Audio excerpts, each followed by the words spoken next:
الشاب يتقدم بكرة، يا سلام على التمريرة واصلة إلى منطقة الجزاء العرضية. الله،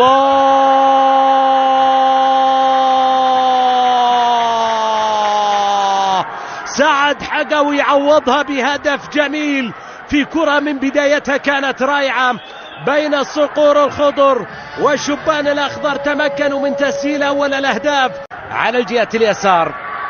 المحاولة قائمة للمنتخب اليمني، مرور وتقدم وكرة ملعوبة عرضية لمنطقة الجزاء بالراس. الله، عاد معها المنتخب اليمني لنتيجة التعادل في كرة كانت صعبة على محمود البري. إذن اللحظات الأخيرة في شوط المباراة الأول أهم ما في المباراة.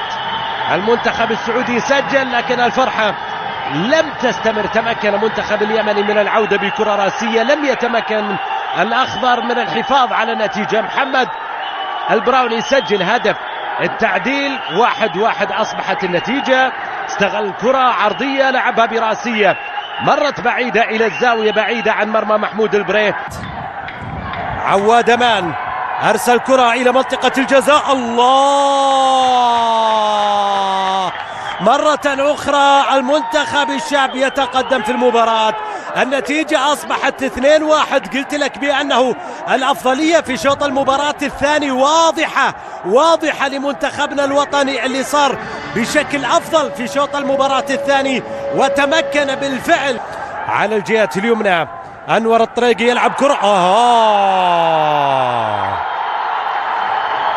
عادوا للمباراة بخطأ دفاعي من جديد.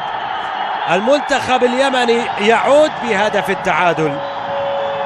يعني في شوط المباراة الأول الدقيقة 39 أي قبل النهاية من شوط المباراة الأول ب6 دقائق تمكنوا من التعادل، والآن نفس الأمر يعود قبل نهاية شوط المباراة الثاني ب6 دقائق.